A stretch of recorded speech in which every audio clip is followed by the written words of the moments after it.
Oh, hello. So, we're here. It's Saturday evening. The Critical Ops pack went up for pre-order today. 10 a.m. this morning, all of the images from all the review copies came out onto the internet, and now, Saturday evening, you've come here for my take, my thoughts. What's he going to say? We're not so much here to learn, because we've learned. You're here for my rambling editorialism. That's what we're going to get.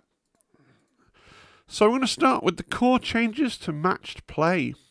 So, this is one side of the little leaflet that comes in the new Critical Ops deck. Let's just go through it. To play a match play game, each player must have a matched roster, as described on page 90 in the Kill Team core book. A match play game is then completed by following the sequence below. 1. Determine mission and map. Determine the mission and map. On the other side of this foldout, you will find a variety of methods to do this. We'll get to that. 2. Set up objective markers in kill zone. Set up the objective markers in the location specified by the map card. Determine the kill zone and set up its terrain features, ensuring the traits of each terrain feature and its parts are specified. 3. Determine the attacker and defender. The players roll off and the winner decides attacker and defender. The defender then selects one of the drop zones as theirs and the attacker has the other. 4. Select kill team. Each player selects operatives from their matched roster to fulfill their faction's kill team requirements, then reveals their selections to their opponent. Each player adds 3 CP to their pool. So here we have the first change. Now, at first glance, it doesn't look like a change because you do start every game with 3 CP. But actually, and it is of relevance to those teams that have CP that they can spend in the deployment phase, what actually happens at the moment is that you get 2 CP in the select kill team step, and then you get a further CP at the start of the turn, because you get a CP at the start of every turn. So, in effect, everybody now has +1 CP. Now, I think this is probably a positive change, because it's going to boost the power level of all teams by roughly the same amount, I would have thought. Maybe there's some naivety there, but I would have thought it doesn't do anything for balance, but it doesn't hurt balance either. But it makes all teams just have something, feel more fun, use more of their toys, and yes, okay, if you're a team like, I would say Euclidean Star Striders, for example, that has lots of quite good ploys, and often finds themselves running out of CP, then it's more of a buff than if you're a team where actually you've got quite a lot of CP and you struggle to spend them.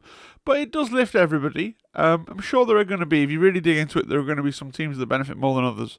But I don't understand any negative reaction to getting +1 CP. Right, now we come on to the next bit, selecting TAC Ops. Each player secretly selects 3 TAC Ops. They can select up to 1 of their faction TAC Ops. All their remaining TAC Ops must be selected from one of their archetypes. Players only reveal each TAC Op when it specifies, and they do not have to reveal which archetype they're using until they reveal one of its TAC Ops. So, they've completely changed how TAC Ops work. No longer do you construct a deck of 6 cards, swap out up to 3 of them for up to 3 of your faction TAC Ops, shuffle them, and then draw 2 and pick 1.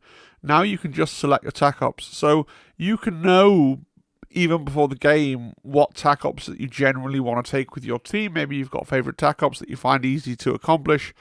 And then you're free to vary that up once you've seen the mission and your opponent. But, I don't know what I think about this change. It makes the game... I know that there were some competitive scenes over in the States that were already playing, and not the limit to 1 faction TAC Op, that's new, but they're already picking that you could pick your TAC Ops, so now that's the official way that everybody should be playing most of the time. It is what it is. I guess I'm kind of neutral on that change, really. I suppose I felt there was some kind of element of interest to not necessarily getting the optimal TAC Op, but then again, I could lead to unbalance if you didn't get your optimal TAC Ops and your opponent did. But then again, it is a dice game. So a little bit of randomness removed there, and the faction TAC Ops change, I guess, is a nerf to those teams that are regarded as having strong faction TAC Ops, and a buff to those teams like Legionaries that are regarded as having weaker faction TAC Ops.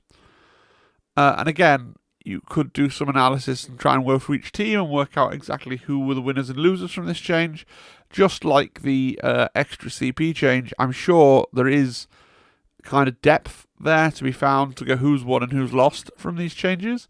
But I don't really think it's going to make a massive, massive difference.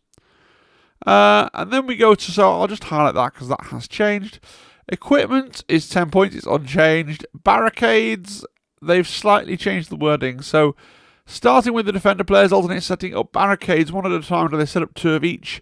Each time a player sets up a barricade, it must be within red of their drop zone, more than circle from all other barricades and not on a terrain feature, unless it has the insignificant trait. I believe there's a change there to the wording, but there's not really a material change.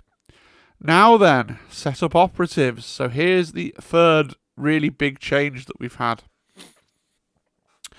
Each player separates their operatives as numerically evenly as possible into 3 groups. If a player wants to use any rules, if they have any, to set up operatives in a location alternative to their drop zone, they must declare them now, including the relevant operatives for this. Starting with the defender, each player alternates setting up their operatives 1 group at a time. When a player sets up an operative, it must be wholly within their drop zone and must be given an engage or a conceal order. Now, I can see why they've done this. It's to try and make the game more tactical and to give less of a disadvantage to the defender, because it means that, well, I guess what you do is you put your highest value things in your third deployment group, right? So that you are telegraphing to your opponent the least where your kind of most key pieces are going to be. I don't know how much this adds for the amount of extra time it will take, and the kind of annoying bit where if you've put down your first 2 groups and then you realise that you haven't actually left mentally the right space to put down the things that are in your third group, and then is your opponent going to have the hump with you if you kind of nudge the things you've already put down slightly so you can fit in other things? And it definitely does add tactical dynamic. And I don't think it's an awful change. I think it's a change that I'm pretty neutral to. It's a new element of skill that we're going to have to learn.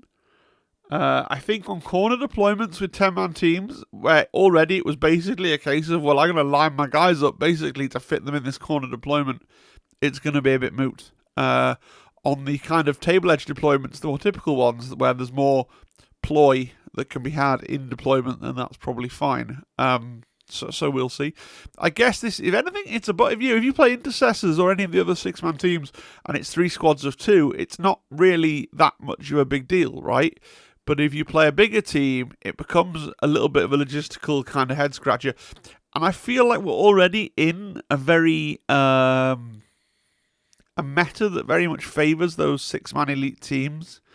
I know, not at the top, not at the highest level of play, but at kind of mid-level competitions and things, I think that those kind of elite teams are doing very, very well still. I think this is going to push even more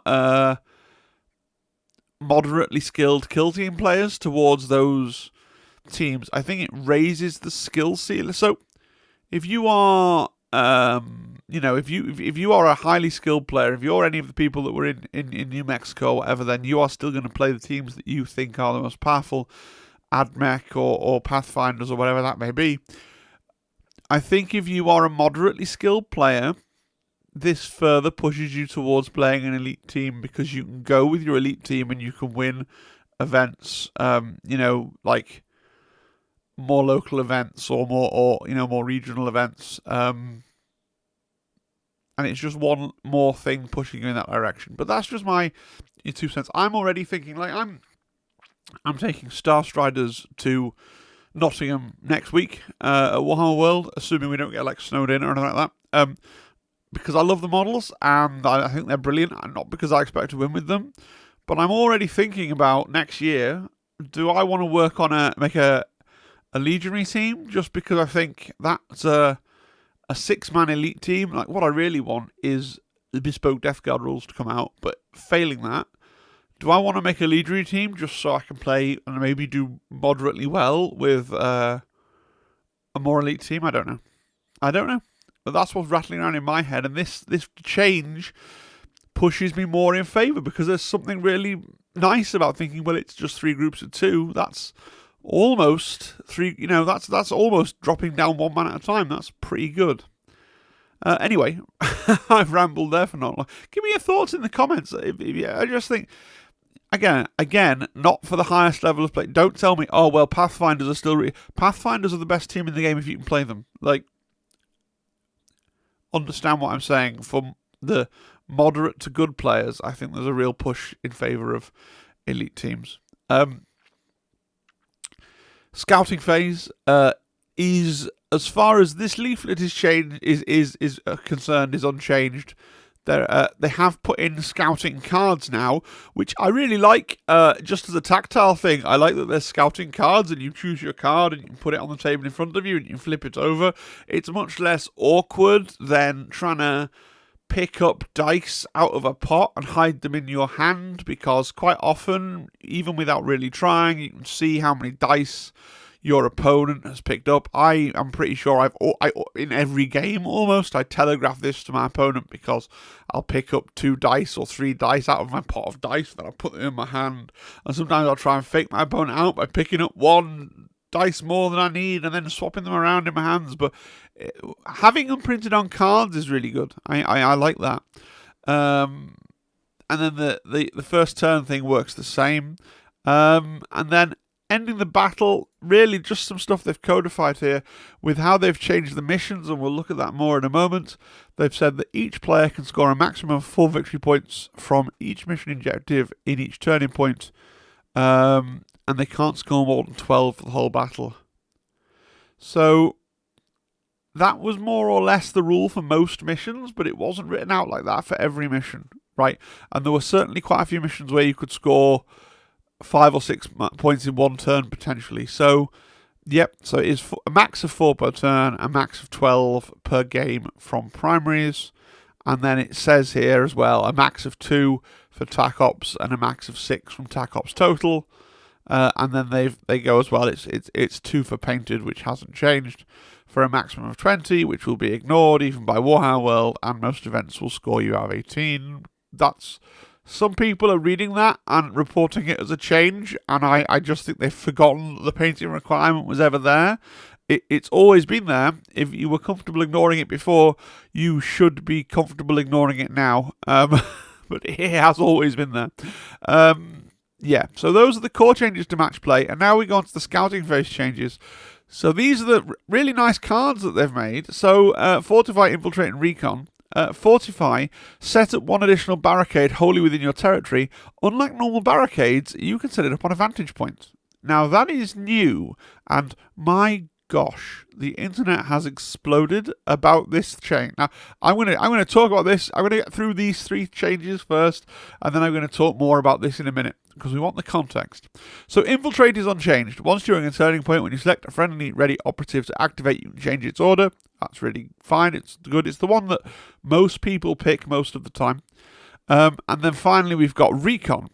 We perform a free dash, as always, but now when you dash, you can fly, which I think is a really good buff for Recon as well. I think Recon actually might be...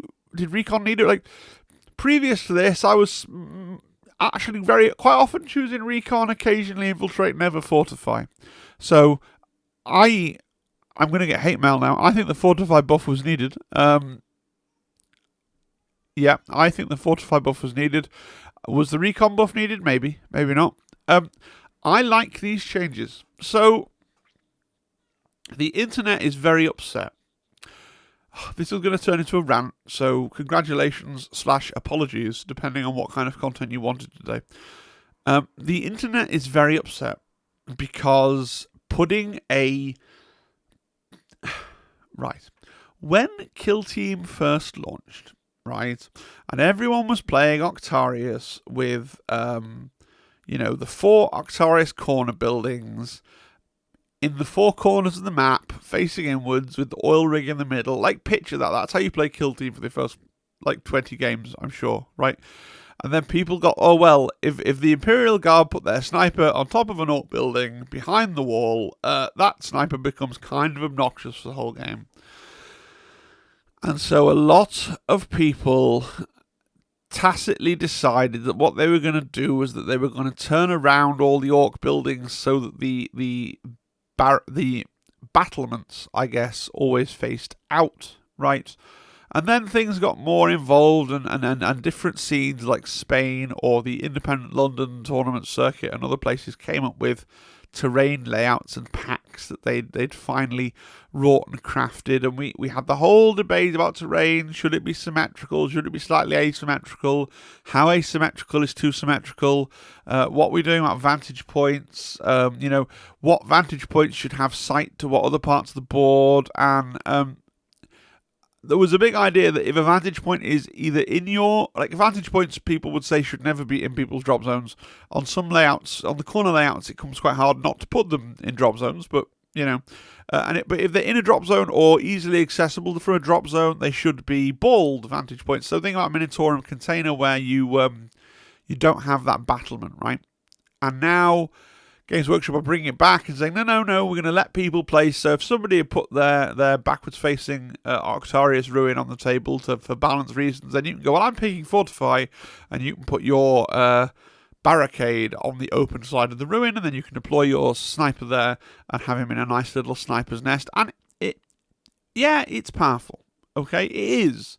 Let me think. I think people need to calm down for a couple of reasons. First of all, if it should be pretty obvious to you if your opponent is going to pick Fortify to do this, because they have to have a candidate kind of vantage point near enough or in their deployment zone, which doesn't have cover, right? So they need to have a decent candidate vantage point, and they need to have a silent, So and a lot of teams do. People talk about Vetguard. Vetguard definitely do. They were the first one. Commandos do as well. To be fair, novitiates have a silent. There's a few sides out there with silent snipers of different stripes. They need to have a character like that to really benefit from this. And if you then know, my opponent's almost certain to take Fortify, take Recon, right? Recon's good, and you've just got yourself the first turn. So they're basically, if they're telegraphing this, I'm going to take Fortify, they've given up the first turn, and you've taken Recon. Recon's not necessarily a bad shout, and they've given up their chance to take Recon or Infiltrate as well. So there are trade-offs there. Yes, it's a powerful card. I think all the scouting abilities now are powerful. Yes, there's a trade-off there. But maybe I'm wrong, and it is absurdly powerful, but I know that a lot of people complaining about it haven't played it yet because the cards aren't out yet.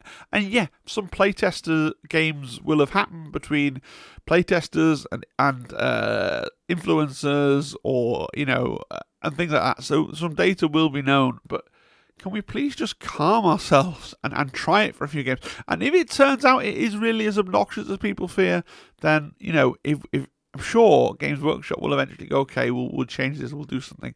But can't we just give Games Workshop the benefit of the doubt that they've playtested this and they think it's fair enough? I mean, honestly, how upsetting is a concealed sniper? Because at most, they're going to kill 4 models, right? But the kind of models that they can kill in you can't kill them, but ultimately they're not running around, they're not scoring objectives, they're not doing things at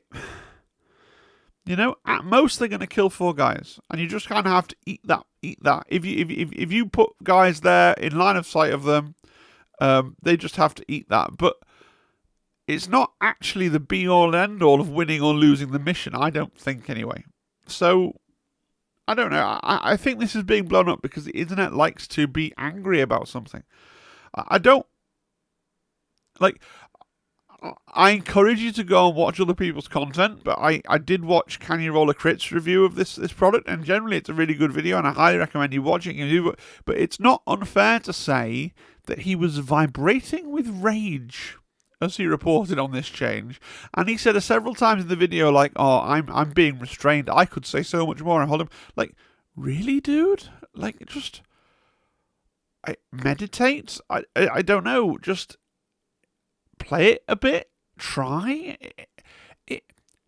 It's not like there's only one team out there. It's not like there's just Pathfinders that can use this, first of all. So there are lots of teams available that can have a silent weapon sniper, okay?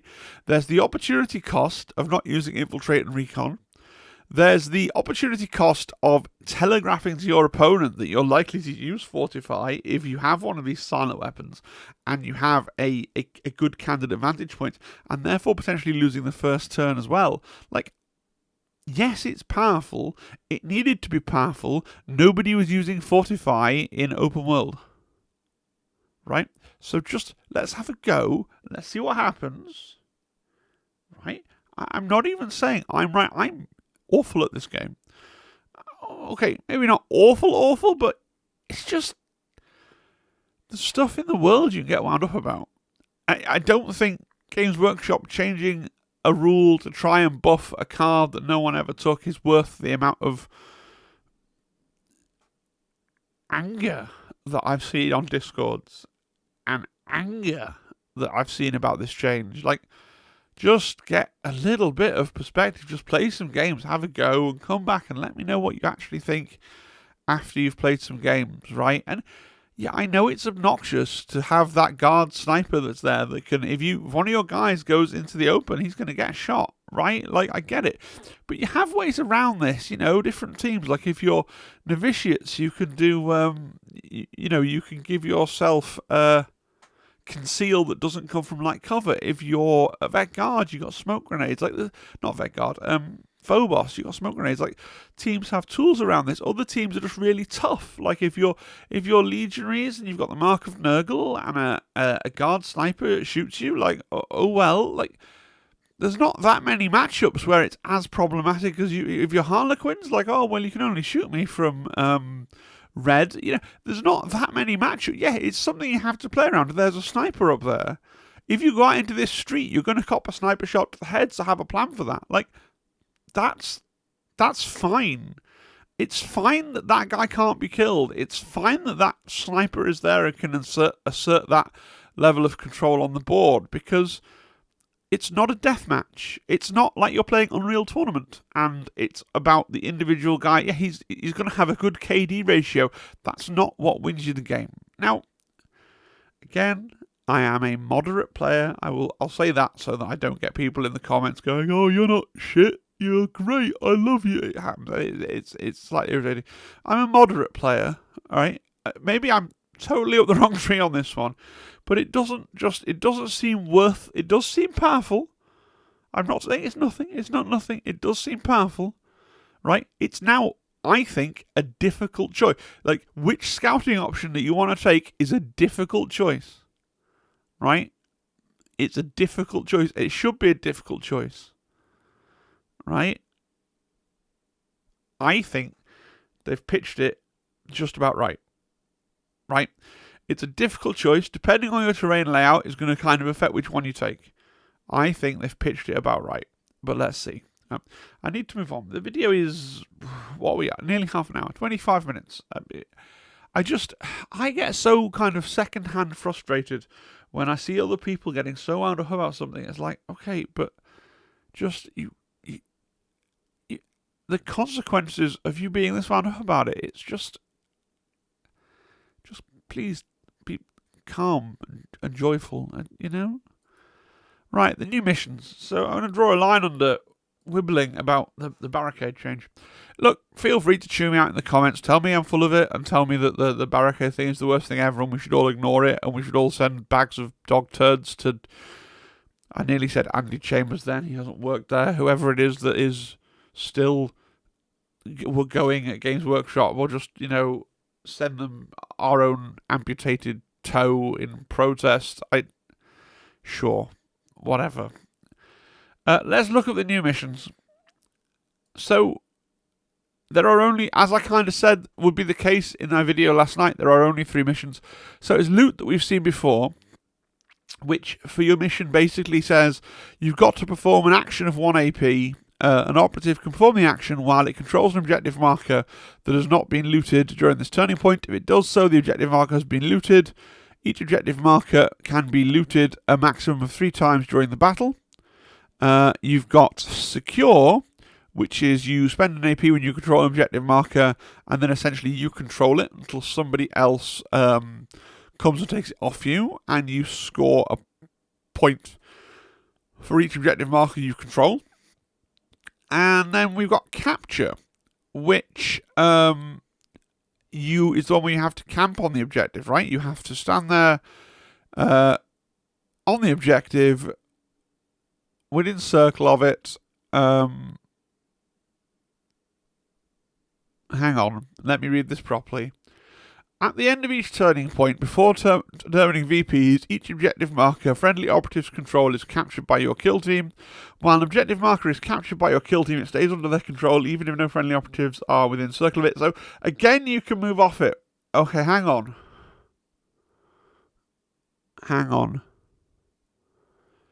So, both B and C, actually, you can move off the objective markers. So, the only difference here is that B requires you to perform an action on the objective marker to control it. C requires you to stay on it till the end of that turn, but after that turn you can still move off. Yes. And also scoring, there's no more like, oh, you score 1 VP for having 1, 2 VP for having more, or a 3rd VP for having like 1 in the other person's half. At the end of each turning point, for each marker you have, you score 1 VP. So in each map, there are 6 markers. You can score 4 of them every turn. So a lot of the time, your opponent's probably going to let you just sit on the 2 closest to your, like, winning now probably looks like, well, he's sitting in his deployment zone on his 2 objective markers, and I'm sitting on my 2, and I've got the 2 in the middle, so I'm scoring 4 points every turn, he's scoring 2, so I'm going to win. Like, there's less incentive to push up the other side of the field now, because there's no more, you get loads of points for having the opponent's stuff. They've made the mission, they've made the whole mission construct a lot more simple. I don't think it's a bad thing. I refer you back to my previous video on the topic. They have just chosen to simplify it a lot. In terms of the map layouts, I've only put on this really small picture because I think the map layouts are all pretty much of a muchness, to be perfectly honest with you. You got 3 long table edges, 3 short table edges, and 3 corners. They all have 6 objectives in various configurations. They're all more or less symmetrical along the centre line. Like, obviously, this one here isn't, because you've got one that's slightly above and one that's slightly below. And I quite like, where is it? Flank is an interesting one, where one side of the table is worth more and one side of the table has one objective on. So do you ignore that objective and then your opponent just captures it with one guy because you're focusing your forces over here? Or, you know, that's quite interesting as well. I think this looks really good. I think this looks really, really good. As a way forward for the game. I think these missions are how you will play classic mode from going forwards. I obviously haven't played them yet, but I think, yes, they've taken away some of the more funny and narrative thing. Like, those missions are still there. If you still want to go back and play Master of the Terminals, or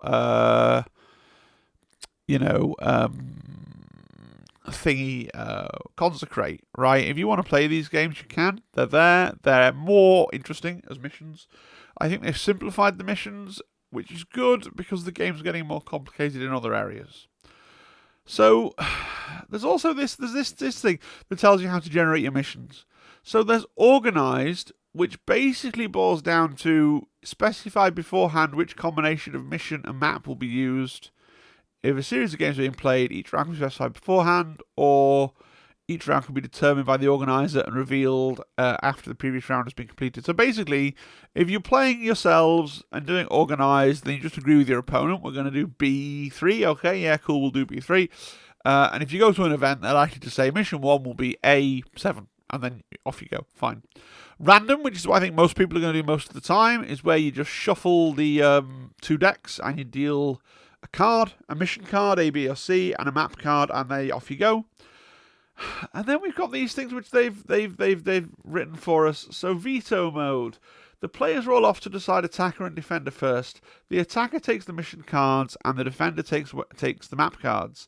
The attacker chooses 2 mission cards to put forward. The defender selects one of them to use. The defender chooses 3 map cards to put forward. The attacker selects which one of them will be discarded. The defender selects one of the remaining cards to use. The defender selects their drop zone after setting up the objective markers and kill zone as normal. I straight up don't like this, only because I play a lot of games against Zimbad. You know, we've not played for about a month, but we try and play every week on a Friday. And I would end up working out which mission and maps I favoured, and he would work out which mission and maps he favoured, and then we'd just end up cycling around the same half a dozen mission and maps, because they were the ones that we favoured with our particular kill teams. So we'd end up having less fun, because we were trying to be more gamey and use the veto rules to our advantage, and it would take up time and headspace. So I don't rate it. I don't feel any urge to give it a try. I don't rate it. Control. If the players are playing a series of games against each other, the winner of the previous game selects one of the mission cards that was not used in the previous battle. They then select one of the map types, e 1 to 3, 4 to 6, 7 to 9, that was not used in the previous battle, and the loser selects which of the map cards from that type. That's fine. That's nice. If you're playing a series of games, if you play every week and you want to say, hey, in the first game we're going to play random, and then in the second game onwards we're going to play control. That's quite nice, and it means that we actually could do that for sure for our casual games, because it means that you. When you come to your second game, third game, you're going to get round the different deployment types. So it means that the first time you play, if you play long table edges, it means the second time you play, you're not going to draw long table edges again. And so on. That's quite nice. I quite like that. It's a bit sort of nothingy, but it's just a fun idea for making sure that you play a different thing. Yeah, it does give a little bit of control to the person who won. They get to decide which of the mission cards that they want to use out of the 2 that you didn't play last time, right? Which is a little tiny weeny advantage. But I quite like control, actually, and I'm going to say to Zimbad, hey, assuming in the new year, in January, we actually get into playing every Friday, like, hey, do you want to play random for the first game and then play control thereafter, just like in a big streak? Like, why not? It's still going to give you that variety. Yeah, I think that's quite cool. Bid. Each player collects 10 tokens they will use to bid on the following categories. Mission, map, attacker and defender, instead of rolling off. First initiative, instead of selections in the scouting step. Working through each category, each player will secretly put any of their tokens into their hand as their bid, or 0 if they wish. They reveal their bid simultaneously. The player that bids the most will decide that category from all available options. If it's a draw, that bid is cancelled and the players bid again, unless they both bid 0, in which case the players roll off to determine the category. Once the category is resolved, both players discard their bid tokens. For example, in the map category, if one player bids 2 tokens and another player bids 4, the latter would decide which map card to use. Both players would discard the tokens and then repeat the process for determining who is the attacker. Do you know when Sentries came out and it was a whole load of shit that took an extra hour in front of your game, and then you played the game and you realised that the Sentries thing had really limited impact on the actual game that you'd played? Like, this is that. This is that, but I have to cut out 10 tokens or buy a poker chip set or something and then read and intuit all this and waste my, frankly, limited brain cells on a Friday after work to try and work out what I want to bid out of my 10 resource tokens on the mission, map, attacker, and defender of first initiative. Like, I'm sure there are people in the world who really like the idea of this and they're furiously typing in the comments like, oh my god, it's such an elegant system, because yes, there's depth to it. Like, there is depth to it, but Do I need to layer on more depth to a game that I'm already not mastered? No. Right? So, this does not appeal to me. This does not appeal to me.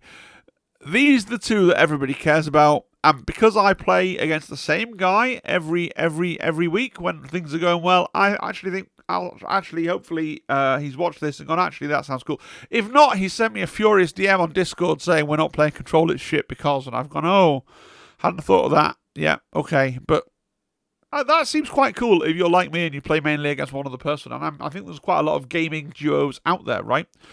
But nah, it's all about organised and random, really. Yeah. These are the things that I'm going to talk about and are relevant. This is a funhouse rule between two mates. These are for people who have... I mean, Veto is just going to lock you in to playing the same missions over and over again if you are in the situation where you mainly play against one person. If you had a massive gaming group, Veto could be quite cool because then at least you'll be playing against different people. If you go to a club and there's like 15 of you or something and you're playing Veto, then maybe I can see it. If there's 2 or 3 of you, then Veto's just going to make the thing far more predictable than it needs to be. And Bid just makes me want to actually drink poison or at least vodka. No, I don't want to make 10 tokens. That's the last thing I want to do. Leave me alone. Right, so final thoughts. There are new TAC ops. I've not gone through the TAC ops. This video is 37 minutes long. And I've only just gotten to the final thoughts slide where traditionally I spend half the video's run time talking utter nonsense. So there is a video coming probably tomorrow, unless some bigger and more important news drops tomorrow, where I'm going to go through all the TAC ops and compare them to the old TAC ops and give you my thoughts about where we are now with TAC ops and do the whole TAC ops thing. I've put this picture here just to show you the other 2 cards, apart from all the other ones I've shown you, and the TAC ops cards. These are also in the deck box. They have, I'm sure, utility for some people that they exist. This set does not work with Into the Dark. Glass Half Dead in his video seems to have heard that something is coming on Warcom to make this update kind of also work with Into the Dark in a way that nobody seems to be able to understand. For now, I wouldn't bin your existing TAC ops cards.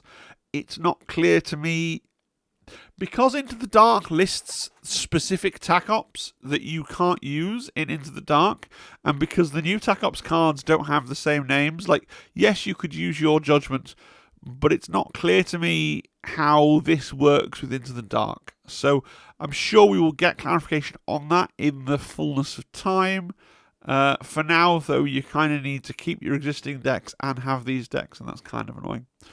Speaking of kind of annoying, so it's a video from my channel on the Kill Team product release, and this is usually where I go, oh, please click the Element Games affiliate link down the bottom if you're buying this product, and then I can have some money. But it's not available on Element Games, so I reached out to someone else that I know that runs an FLGS and looked through their kind of stuff. Apparently, all non-Games Workshop retailers could only order 4 of these decks. Now, I don't know if that applies to the mega retailers, like the ones that are... But then Element are advertising anyway. I can imagine if Element got 4, they're like, well, we'll put these in the shop and won't, bother putting them on our website because there's 4 of them.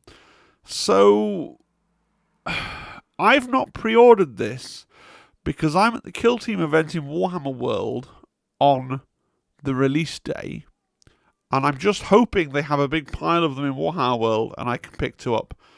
And I'm assuming that event isn't using it, right? And what about the event in February? And what about Warhammer Fest? Like, the official Games Workshop tournament scene have 3 events that they've sold tickets for, and now they've brought out a new competitive pack. So, like, that would be quite a good thing to know. But, yeah, it looks like we're going to have trouble getting hold of these. And what it isn't helped by as well is that the Postal Service is on strike. So, like, I've been contacted by a member who lives in America saying, oh, will you buy us a copy and send it to America? And I'm like, oh, yeah, sure. And then on reflection, it's like, well, actually, the postmen are all on strike. So, no. Not really, because you won't get it for a long time. So, yeah. Right, well, I've said quite a few things. Some of them will be controversial. Do definitely give me your thoughts down in the comments section. That's really important to me. Press the thumbs up like button if you experience the emotion of like while watching this video. And then consider subscribing, channel membership, all those sorts of things that are available to you if you just expand the video description and read all the things, or click the red membership button. It's all there for you to enjoy at your leisure. I'll be back tomorrow, most likely with a rundown of all the TAC ops, comparing new to old, that sort of thing. But until then, cheerio.